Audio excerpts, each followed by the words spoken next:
They were created with the intent of posing a threat to the United States. This isn't a scripted line from a Hollywood blockbuster, but rather a statement made by Admiral Sam Paparo, the real-life head of the U.S. Pacific Fleet. He openly expressed this to military reporters and a global audience during a conference in Washington in late November 2022. And it's hard to blame him. Tensions have never been higher. While the U.S. has already poured $18 billion in a military aid for Ukraine, China has been rapidly advancing its military capabilities. The Chinese military has developed a new fleet of 6 advanced submarines, each capable of inflicting catastrophic damage on the U.S. within seconds. But what's preventing them from taking action? That's exactly what we'll be exploring today. Spoiler alert, a major twist is coming. First, let's tackle the main issue. Anyone who believes that a potential conflict with China would be an easy victory for the U.S. hasn't examined the latest statistics. By the end of this decade, China is expected to operate 5 aircraft carriers and 60 cruisers and destroyers, doubling its current fleet. In fact, its navy could surpass the size of the U.S. Navy by 2030. Additionally, China continues to expand its aerial power with the next-generation H-20 tactical bomber, alongside new warships and land-based missile systems. However, one of the most significant aspects of its military expansion is its nuclear weapons program, which could reach 700 warheads by 2027 and 1,000 by 2030.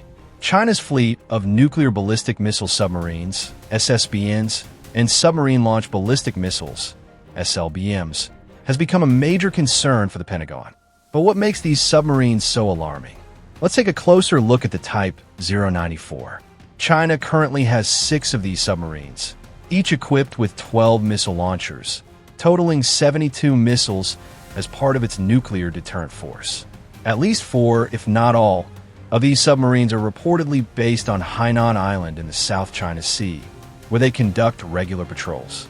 To safeguard them from foreign anti-submarine forces, China aims to establish the South China Sea as a strategic stronghold. The Julong JL-2 submarine-launched ballistic missile, with a range of approximately 4,464 miles, previously allowed Chinese submarines to target parts of Alaska. However, to strike the U.S. East Coast, these submarines would have needed to travel east of Hawaii. That equation changes with the JL-3 missile, which has a significantly longer range, estimated at over 6,200 miles. This extended reach enables China to launch attacks from the relative safety of the South China Sea. Could the JL-3's range be extended even further? Yes. If Chinese missile submarines adjusted their patrol routes to cover the Bohai Bay region, they could put large portions of the U.S. mainland, including North and South Dakota, Montana, Oregon, Washington, Nevada, Utah, and California, within striking distance.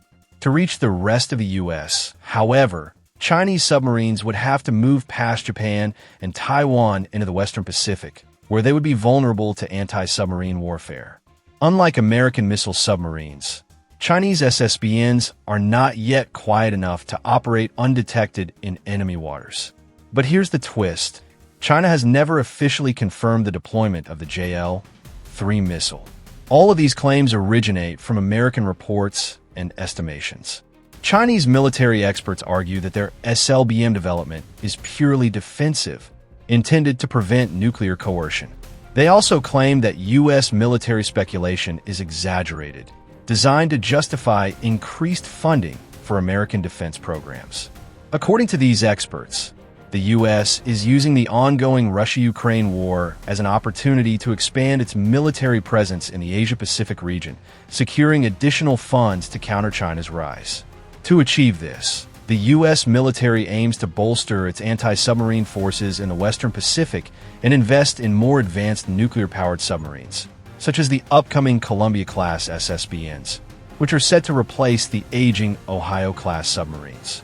By amplifying the China threat narrative, the U.S. can secure greater financial and regional support for its military expansion.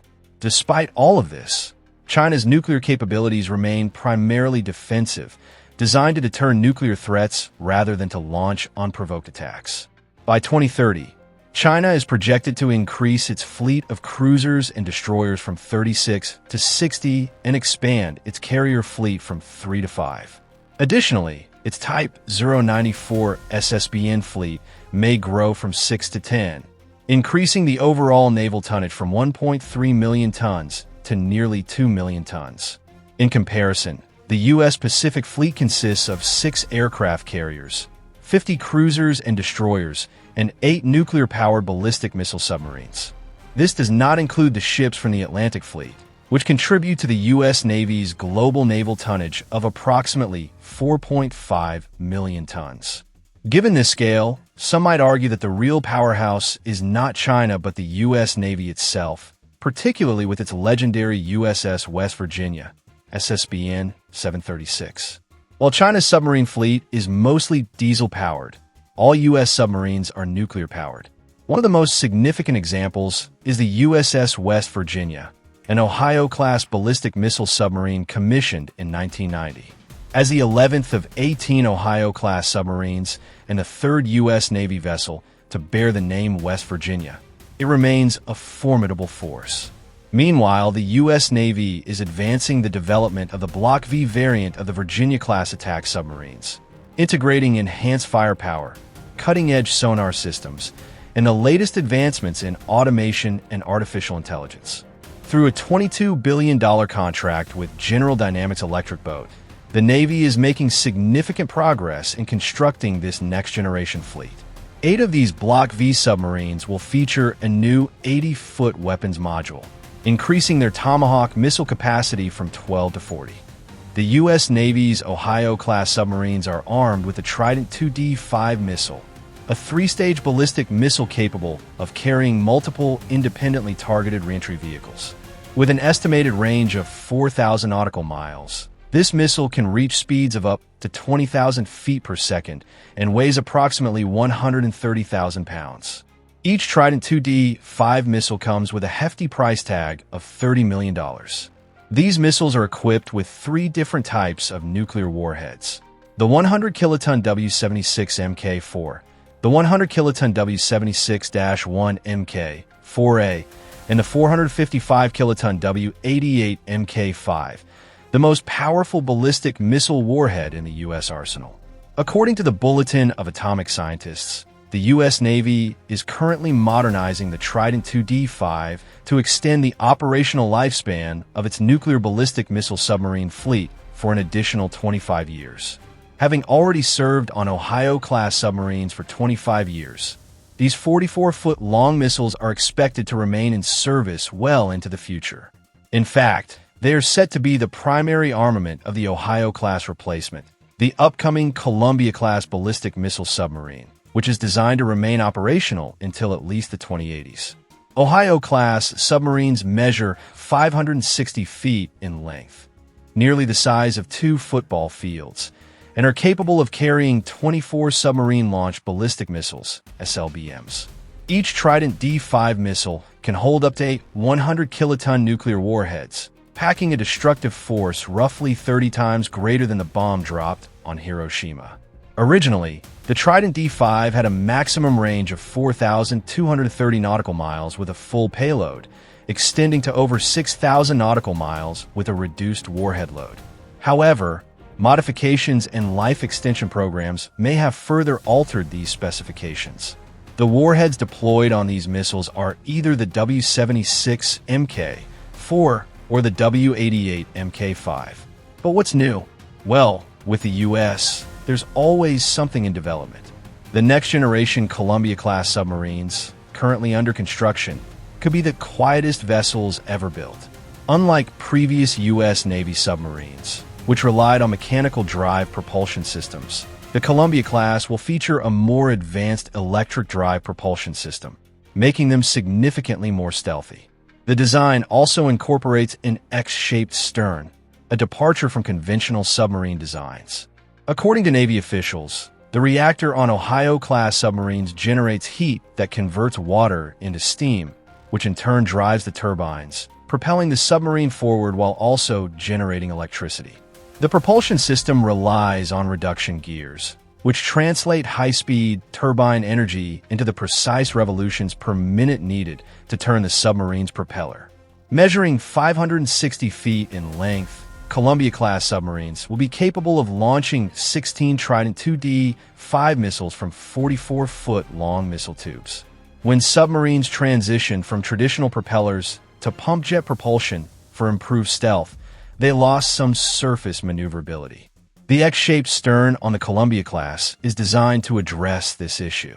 The electric drive propulsion system still depends on nuclear reactors to generate heat and steam, but instead of using reduction gears to turn the propeller, the energy is directed to an electric motor.